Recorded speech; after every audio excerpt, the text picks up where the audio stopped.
Good morning students. मेरा नाम जीत और मैं स्वागत करता हूं आप सभी लोगों का अपने चैनल जीत विज्ञान में। और आज हम पढ़ाने जा रहे हैं बीएससी सेकंड सेमेस्टर से जो पहला यूनिट है जिसका नाम है ब्रायोफाइटा के बारे में हम समझते हैं। ब्रायोफाइटा लोअर प्लांट के अंतर्गत आता है। सबसे पहले लोअर प्लांट में अगर देखें तो एल्गी है और एल्गी के उद्विकास के बाद एवोल्यूशन के बाद जो प्लांट आया है जमीन पर जिसे हम फर्स्ट लैंड प्लांट के नाम से भी जानते हैं या टेरेस्ट्रियल प्लांट के नाम से भी जाना जाता है तो वो ब्रायोफाइटा है।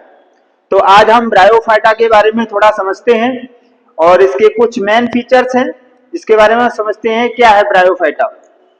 ब्रायोफाइटा तो the study of bryophyta known as bryology, यानी कि जैसे कि हम किसी भी प्लांट की स्टडी करते हैं उसकी प्रत्येक की अपनी अपनी एक शाखा होती है, उसी प्रकार से जब हम ब्रायोफाइट की स्टडी करते हैं तो जिस ब्रांच में स्टडी करते हैं उसको हम ब्रायोलॉजी के नाम से जानते हैं, ब्रायोलॉजी कहते हैं। तो ये इस प्रकार के क्वेश्चन, क्योंकि बीएससी सेकंड सेमेस्टर में ऑब्जेक्टिव टाइप का पेपर रहेगा तो शॉर्ट टाइप के क्वेश्चन आपसे पूछे जाएंगे, इसलिए सभी को लास्ट तक वीडियो को वॉच करना है और समझना है।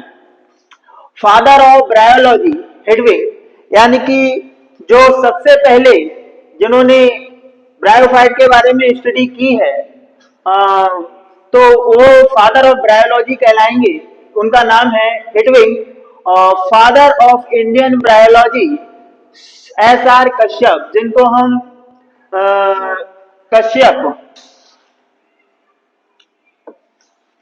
एस.आर. कश्यप, जिनको हम शिवराम कश्यप के नाम से भी जानते हैं, ये हमारे भारत में पहले साइंटिस्ट थे जिन्होंने ब्रायोलॉजी के बारे में स्टडी यानी कि ब्रायोफाइटा के बारे में स्टडी की, इसलिए फादर ऑफ इंडियन ब्रायोलॉजी कहलाए। The term bryophyta for the first time point by R Brown. R Brown नाम के साइंटिस्ट थे जिन्होंने सबसे पहले ब्रायोफाइटा नाम का शब्द दिया। ये इस प्रकार के क्वेश्चन आपके जो अंडरलाइन किए जा रहे हैं ये आपके एग्जाम में वेरी मोस्ट रहेंगे और इनको आप अंडरलाइन करके इसे पढ़ना है। Bryophytes are known as amphibians of plant kingdom because they are land plant but water is necessary for sexual reproduction or fertilization। Bryophyte को हम पादप जगत का उभयचर भी कहते हैं, यानी कि amphibians of the plant kingdom, क्योंकि यह एल्गी के बाद ऐसे पहले प्लांट हुए जिन्होंने अपना पहला कदम सॉइल यानी कि मिट्टी के ऊपर रखा। लेकिन टेरेस्ट्रियल प्लांट होने के साथ, पहले ही टेरेस्ट्रियल प्लांट कहलाते हैं, लेकिन टेरेस्ट्रियल प्लांट होने के साथ साथ इनको पानी की बहुत आवश्यकता होती है। फर्टिलाइजेशन की प्रक्रिया करने के लिए या सेक्सुअल रिप्रोडक्शन करने के लिए इनमें पानी की आवश्यकता होती है, इसलिए हम इनको amphibians of the plant kingdom कह देते हैं, क्योंकि ये जल और थल दोनों पे रहने में सक्षम होते हैं। Bryophyte are known as amphibians of the plant kingdom, इनको हम एम्फीबियंस ऑफ प्लांट किंगडम इसीलिए कहते हैं। अगला क्वेश्चन है, पॉइंट है, bryophytes are non vascular embryophyta. Bryophyte को हम नॉन मस्कुलर एम्ब्रियोफाइटा कहते हैं क्योंकि यह ऐसे प्लांट हैं जिनमें जाइलम फ्लोएम का फॉर्मेशन नहीं हुआ था, यानी कि इनकी जो बॉडी होती है, थैलस बॉडी होती है, वो थैलॉइड कहलाती है और हैप्लॉइड होती है, इसलिए ये नॉन मस्कुलर ब्रायोफाइटा के नाम से जाना जाता है। एल्गी भी थैलॉइड होती है और ब्रायोफाइट की बॉडी भी थैलॉइड होती है, इनमें मस्कुलर जाइलम फ्लोएम बंडल्स का फॉर्मेशन नहीं हो पाया है। अगला, plant body of bryophyte are gametophytic, यानी कि प्लांट बॉडी इनकी जो होती है गैमेटोफिटिक, हैप्लॉइड होती है, इनमें गैमेट्स का फॉर्मेशन होता है, which is haploid dominant independent. ये हैप्लॉइड होते हैं और पूरी तरह से इंडिपेंडेंट होते हैं, स्पोरोफाइट पे डिवाइड नहीं होते, पूरी तरह से इंडिपेंडेंट रहते हैं। स्पोरोफाइट स्टेज जो होती है बहुत कम समय के लिए इनमें देखने को मिलती है। Bryophyte are mostly terrestrial plant and also known as first land plant. जो ब्रायोफाइट है वो फर्स्ट टेरेस्ट्रियल प्लांट स्थलीय पादप के रूप में जाना जाता है और इसलिए इनको हम फर्स्ट लैंड प्लांट के नाम से भी जानते हैं। इसके अलावा सम ब्रायोफाइट्स आर एक्वाटिक, कुछ ऐसे ब्रायोफाइट भी होते हैं जो जल के अंदर रहते हैं और जलीय होते हैं, इसलिए हम उनको एक्वाटिक प्लांट कहते हैं। जिसमें से मोस्टली क्वेश्चन पूछ लिया जाता है आपसे, एग्जांपल के रूप में मैंने दिया है इरेक्शिया फ्लूटेंस। इरेक्शिया फ्लूटेंस बीएससी के एग्जाम में कई बार ये क्वेश्चन पूछा गया है।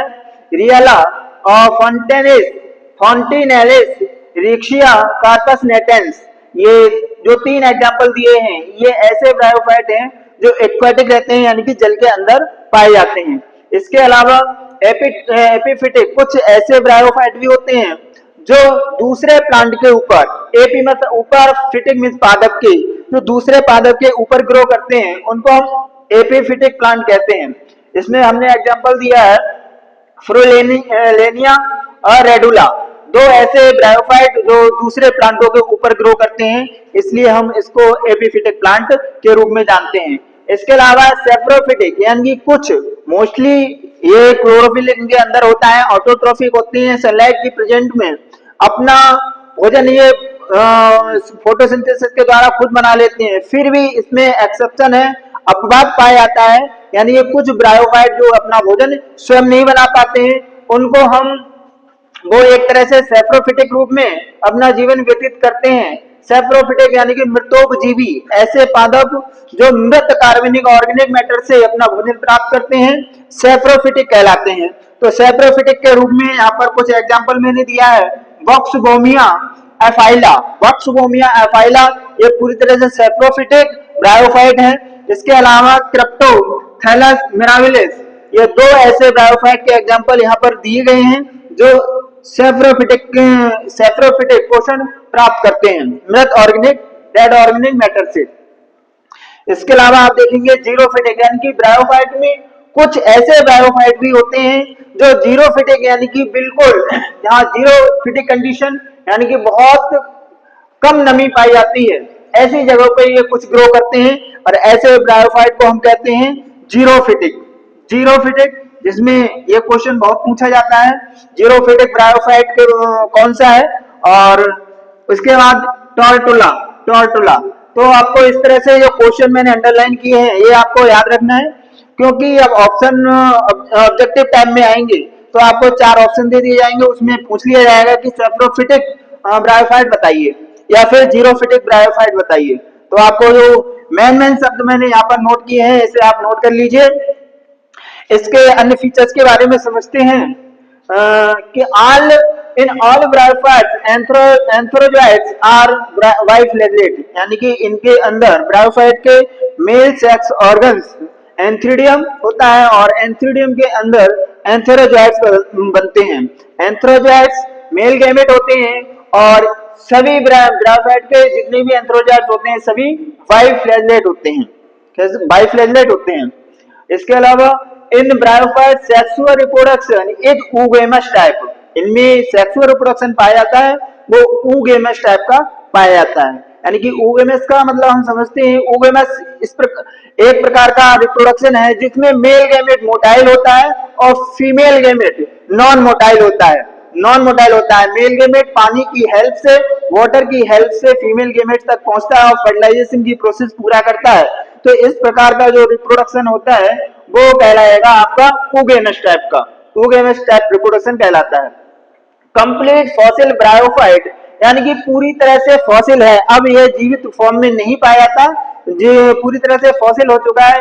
नियाडेटा लैंसुलेटा, ये अपने आप में एक बहुत महत्वपूर्ण क्वेश्चन है, ये जीआईसी, पीजीटी, टीजीटी और नीट जैसे एग्जाम में इस प्रकार का क्वेश्चन पूछा गया है। ऑल ब्रायोफाइट्स आर होमोस्पोरस, और ब्रायोफाइट जितने भी होते हैं सभी होमोस्पोरस होते हैं, यानी कि इनके जो स्पोर्स होते हैं वो समान होते हैं, इसलिए होमोस्पोरस कंडीशन कहलाती है।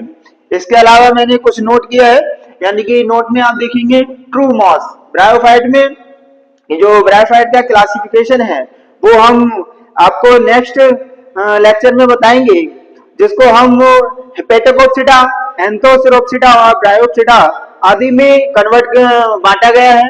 हेपेटोकोप्सिडा को हम लिवरवर्ट्स कह देते हैं, और एंथोरोसोप्सिडा को हॉर्नवर्ट कहते हैं, और ब्रायोप्सिडा को हम ट्रू मॉस के नाम से जानते हैं।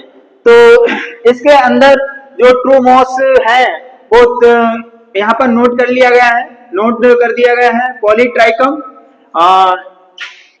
स्फैग्नम और फ्यूनेरिया, ये 3 ऐसे ब्रायोफाइट हैं जो ट्रू मॉस के रूप में जाने जाते हैं। तो ये रहा हमारा आज का लेक्चर। आप सबको कैसा लगा? ये जनरल फीचर्स और उसके कुछ महत्वपूर्ण पॉइंट मैंने यहाँ डिस्कस किए हैं, और ये बीएससी का पहला ही यूनिट है, बीएससी सेकंड सेमेस्टर का, जिसको हम रेगुलर आगे भी वीडियोस बनाते रहेंगे। और अगर आपको हमारी वीडियो अच्छी लगती है तो आप शेयर, कमेंट्स और लाइक अवश्य करें। अगर आपको और इस पे कुछ सजेशन चाहिए या हिंदी में वीडियो चाहिए तो आप कमेंट करके हमें बता सकते हैं। Thank you.